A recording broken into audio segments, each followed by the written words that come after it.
Olá, meu nome é Rogério Sanches Cunha, sou promotor de justiça no estado de São Paulo, coordenador pedagógico do RSC Online. Visitem o meu site rsconline.com.br. Nesse site vocês vão encontrar cursos, grupos de estudos, meu blog, dicas para concurso.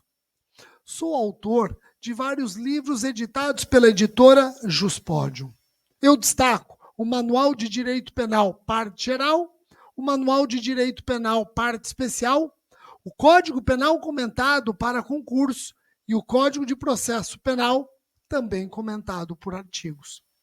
Neste vídeo, eu quero comentar com vocês um tema importante que certamente vai despencar na sua prova: a prisão temporária e o resultado do julgamento das ADIs 3360 e 4109. Vamos, antes de mais nada, lembrar como foi que nasce a prisão temporária. Foi introduzida pela Lei 7.960 de 89, logo após a Constituição. E a prisão temporária tem um caráter probatório, sobretudo em face do teor de seu inciso 1 do artigo 1º, que dispõe ser ela cabível quando imprescindível para as investigações do inquérito policial. Eu posso afirmar que a prisão temporária é uma prisão para investigação. Agora, olha o detalhe, preste atenção. Esta lei, a Lei 7.960 de 89, pariu de uma medida provisória. A medida provisória 111, do dia 24 de novembro de 1989. Rogério, mas medida provisória pode versar sobre processo penal? Medida provisória pode versar sobre processo penal? Será que aí está um dos pontos questionados nas ADIs 3360 e 4109? Nascida de medida provisória, a Lei 7.960 é inconstitucional? Prevalece que não. E foi isso que reconheceu o Supremo. A emenda constitucional 33 de 2001 proibiu expressamente medida provisória versando sobre direito penal e versando sobre processo penal. Medida provisória nunca combinou com direito penal por conta do princípio da legalidade. Mas até o advento da emenda constitucional 33 de 2001, tolerava-se medida provisória cuidando de matéria processual penal. Após a emenda constitucional 33 de 2001, aí ponto, não mais é possível processo penal ser objeto de medida provisória. Tá bom? Vamos ler o artigo inaugural da Lei 7.960 de 89. O artigo 1º é uma lei curtinha e o artigo 1º é o coração da lei. O artigo 1º diz: caberá prisão temporária, 1. Quando imprescindível para as investigações do inquérito policial. 2. Quando o indiciado não tiver residência fixa ou não fornecer elementos necessários ao esclarecimento de sua identidade. E 3. Quando houver fundadas razões, de acordo com qualquer prova admitida na legislação penal, de autoria ou participação do indiciado nos seguintes crimes: homicídio doloso, sequestro ou cárcere privado, roubo, extorsão, extorsão mediante sequestro, estupro, atentado violento ao pudor, que não existe mais, hoje é estupro, rapto violento, que também não existe mais, hoje é sequestro. Epidemia com resultado morte. Envenenamento de água potável, substância alimentícia ou medicinal qualificado pela morte. Quadrilha ou bando. Hoje o nome não é mais quadrilha ou bando, é associação criminosa. Genocídio, tráfico de drogas, crimes contra o sistema financeiro e terrorismo. São os crimes que admitem esta espécie de prisão temporária. Rogério, esse rol é um rol taxativo ou meramente exemplificativo? A doutrina sempre ensinou que este rol é taxativo. Não pode ser ampliado, nem por meio da analogia, nem por meio da interpretação extensiva. Agora, cuidado. Apesar deste rol ser taxativo, não poder ser ampliado por meio da interpretação extensiva, e muito menos da analogia, não esqueçamos do artigo 2º da Lei 8.072/90. O artigo 2º, mais precisamente parágrafo 4º da Lei dos Crimes Hediondos, amplia o rol dos crimes que admitem a prisão temporária. A prisão temporária também é cabível nos crimes hediondos e equiparados, os crimes com as letras T, tortura, tráfico de drogas e terrorismo, com prazo de 30 dias prorrogável por igual período em caso de extrema e comprovada necessidade. Rogério, espera um pouquinho. Mas a lei da prisão temporária já não tinha lá naquele rol taxativo os crimes hediondos e equiparados? Não. Quando você compara os crimes hediondos e equiparados com aquele rol do artigo 1º, inciso 3, você vai perceber que tem uma série de crimes hediondos e equiparados que não estão no rol do artigo 1º, inciso 3. Por exemplo, você não tem lá no rol do artigo 1º, inciso 3, o furto qualificado pelo emprego de explosivos. Você não tem lá no rol do artigo 1º, inciso 3. Você não tem no rol do artigo 1º, inciso 3, a corrupção de medicamentos. Você não tem no rol do artigo 1º, inciso 3, o crime de tortura. Então vejam quantos crimes hediondos e equiparados não estão no rol taxativo do artigo 1º, inciso 3, mas estão no artigo 2º da Lei 8.072/90. A Lei 8.072/90, alguns imaginam que só aumentou o prazo de prisão temporária no caso de crimes hediondos e equiparados. Não, não fez só isso. Ampliou também o rol de crimes que admitem esta espécie de clausura.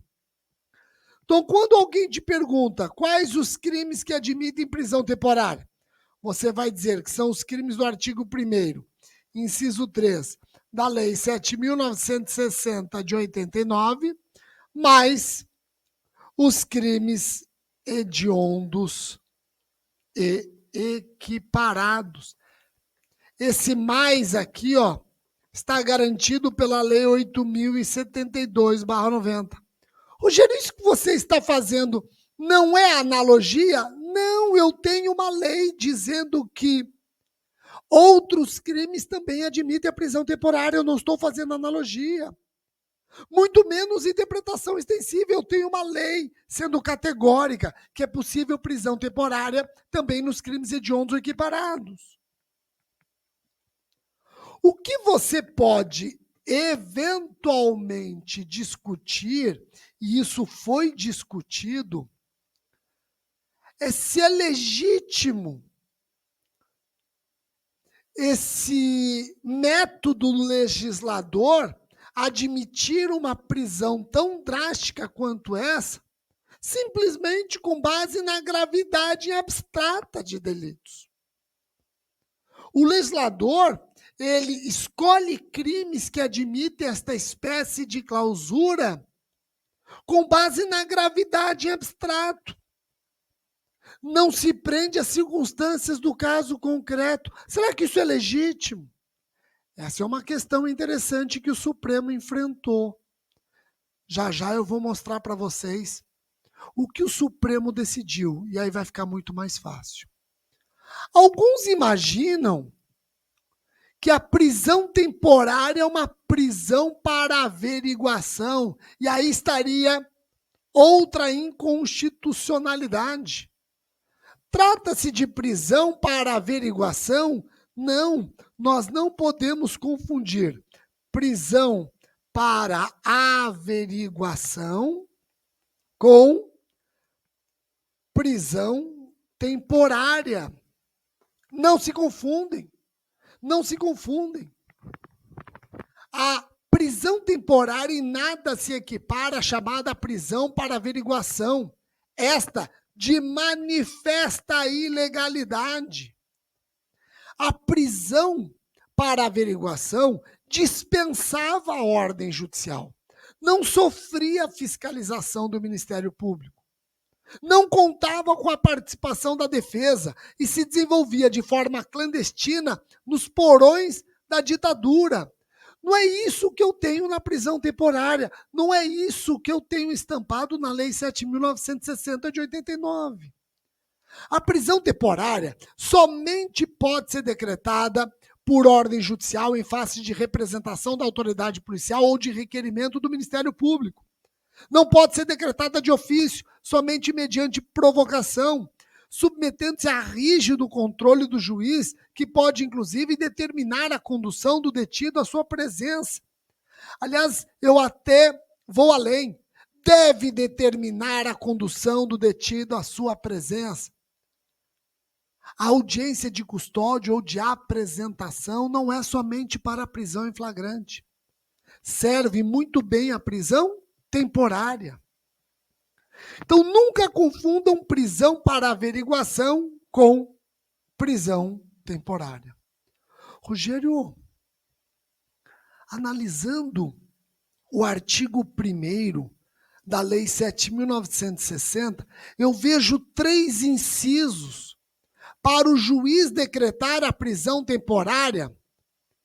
Os 3 incisos devem ser observados. Poxa, aqui temos na doutrina uma indisfarçável controvérsia. Uma corrente entende que basta um dos 3 incisos, já é possível a decretação da temporária.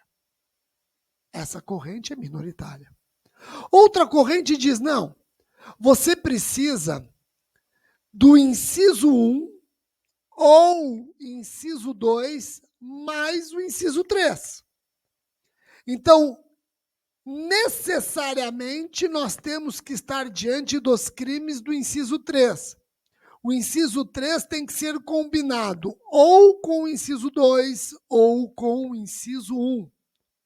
E essa corrente, na doutrina, vinha prevalecendo. Vocês já vão entender por que eu falei vinha prevalecendo.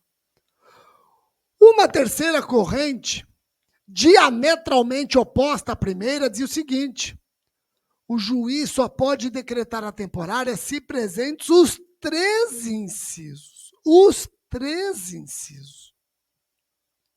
Cumulativos. Bom, eu já alertei que prevalecia a segunda corrente. E eu falei prevalecia por quê? Porque o STF, nas ADIs 33604109, resolveu colocar uma pá de cal e anunciar quais os requisitos de uma prisão temporária. O Supremo primeiro julgou constitucional esta espécie de prisão provisória. Ficou decidido que a prisão temporária é constitucional. Mas somente se justifica quando, cumulativamente, 1. For imprescindível para as investigações, constatada a partir de elementos concretos e não meras conjecturas vedada sua utilização como prisão para averiguações ou quando fundada no mero fato de o representado não possuir residência fixa. Então, esta linha 1 já fala muita coisa. Vamos ler com calma, ó. Tem que ser imprescindível para as investigações do inquérito. Eu estou confirmando a necessidade do inciso 1 do artigo 1º da Lei 7.960. E essa imprescindibilidade não se dá com base na gravidade em abstrato, mas deve estar fundamentada em elementos concretos, não bastando meras conjecturas. Está vedada a sua utilização para averiguações. E também não cabe a prisão temporária quando fundada no mero fato de o representado não possuir residência fixa. Sabe o inciso 2 do artigo 1º da Lei 7.960? Esse inciso 2, ainda que combinado com os crimes da prisão temporária, esse inciso 2 não permite prisão temporária. Ninguém pode ser preso temporariamente porque não possui residência fixa. A prisão temporária tem que ser imprescindível para as investigações. Tá bom? Vamos para a linha 2. Para você decretar a temporária, tem que haver fundadas razões de autoria ou participação do indiciado nos crimes do inciso 3, vedada analogia ou interpretação extensiva. Rogério, quando fala vedada analogia ou interpretação extensiva, está prejudicando aquela sua conclusão de que a lei dos crimes hediondos ampliou o rol dos crimes que admitem a prisão temporária? Claro que não. Quando eu digo que cabe prisão temporária também nos crimes hediondos ou equiparados não previstos no artigo 1º, inciso 3 da Lei de Prisão Temporária, eu não estou fazendo analogia, tem lei anunciando isso. Não estou fazendo interpretação extensiva. A Lei 8.072/90, de fato, agrega um rol de crimes ao rol do artigo 1º, inciso 3 da Lei 7.960. Eu estou diante de uma lei da mesma hierarquia, também é uma lei ordinária e posterior, que legitimamente ampliou o rol. Pronto, perfeito. A prisão temporária é possível nos crimes previstos no artigo 1º, inciso 3 da Lei 7.960 e nos crimes hediondos equiparados, mesmo que não previstos no artigo 1º, inciso 3. A Lei dos Crimes Hediondos ampliou o rol dos delitos que admitem esta espécie de clausura. Isso não é analogia, isso não é interpretação extensiva. A linha 3. A prisão temporária tem que estar justificada em fatos novos ou contemporâneos que fundamentem a medida. E aqui nós estamos aproximando, mas não confundindo, a prisão temporária com a prisão preventiva. A prisão preventiva, com o pacote anticrime, fala da contemporaneidade. A prisão temporária também quer fatos novos ou contemporâneos que fundamentem a medida. Há uma aproximação da temporária com a preventiva, mas não se confundem, daqui a pouco vocês vão entender bem isso. Quarta linha. A medida tem que ser adequada à gravidade concreta do crime, às circunstâncias do fato e às condições pessoais do indiciado. Vocês estão lembrados que eu alertei que algumas pessoas criticavam a prisão temporária porque ela era decretada em cima de um crime cuja gravidade abstrato era suficiente? Não, o Supremo não quer a gravidade abstrato.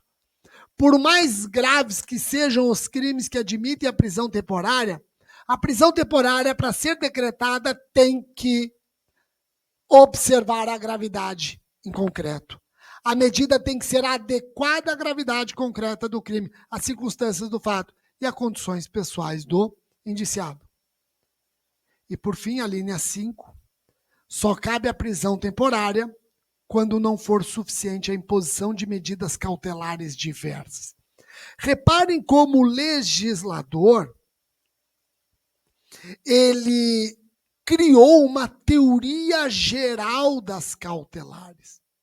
Ele criou essa teoria geral com a Lei 12.413 e reforçou essa teoria geral com o pacote anticrime. O que o Supremo fez nas ADIs 3360 e 4109? Ele traz essa teoria geral das cautelares para a prisão temporária, inclusive afirmando no item 4 a necessidade de observar a proporcionalidade e no item 5 a subsidiariedade da medida extrema. 4, a proporcionalidade e 5, a subsidiariedade da medida extrema. Prosseguindo. Decretada a prisão temporária, expedir-se-á mandado de prisão em 2 vias, uma das quais será entregue ao indiciado e servirá como nota de culpa. A lei de abuso de autoridade acrescentou à lei de prisão temporária mais uma formalidade. O mandado de prisão conterá necessariamente o período de duração da prisão temporária, bem como o dia em que o preso deverá ser libertado. O prazo da prisão temporária é de 5 dias, prorrogável por igual período, em caso de extrema e comprovada necessidade. Agora, cuidado. Nós já vimos que a Lei 8.072/90 cuidou da prisão temporária para crimes hediondos ou equiparados e o prazo para crime hediondo ou equiparado é de 30 dias também prorrogável. Então, crime hediondo ou equiparado, previsto ou não no artigo 1º, inciso 3, crime hediondo ou equiparado, admite prisão temporária e o prazo da prisão temporária não é de 5 mais 5, é de 30 mais 30. É de 30 mais 30. Rogério, esse prazo é um prazo penal ou um prazo processual penal? Essa pergunta é importante. Se você responder que o prazo é penal, computa-se o dia do início e exclui-se o dia do fim. Se você responder que o prazo é processual penal, exclui-se o dia do início, computa-se o dia do fim. E agora? A doutrina divergia sobre o assunto, não tem mais por que divergir. Essa beligerância acabou. A nova lei de abuso de autoridade altera a Lei 7.960, determinando que o dia do cumprimento do mandado inclui-se no cômputo do prazo da prisão. Logo, trata-se de prazo penal computado nos termos do artigo 10 do nosso Código Penal. Eu ainda lembro o parágrafo 7º do artigo 2º da Lei de Prisão Temporária. Anuncia que, decorrido o prazo contido no mandado de prisão, a autoridade responsável pela custódia deverá, independentemente de nova ordem da autoridade judicial, pôr imediatamente o preso em liberdade, salvo se já tiver sido comunicada da prorrogação da temporária ou da decretação da prisão preventiva. Rogério, você falou que a prisão temporária não se confunde com a prisão preventiva. E, de fato, não se confundem. Tudo bem que agora que nós temos esse julgamento emblemático, o julgamento do Supremo nas ADIs 3360 e 4109, trazendo a teoria geral das cautelares para a prisão temporária, elas se aproximam, mas não se confundem. E eu vou usar um julgado antigo do STF, mas muito didático, diferenciando as duas espécies de clausura provisória.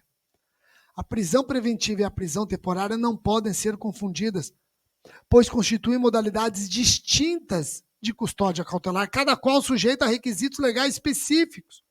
A primeira, a prisão preventiva, pode ser decretada em qualquer fase da investigação do processo e demanda demonstração em grau bastante satisfatório e mediante argumentação concreta de que a liberdade do acusado implica perigo à ordem pública, à ordem econômica, necessidade da instrução ou aplicação da lei penal.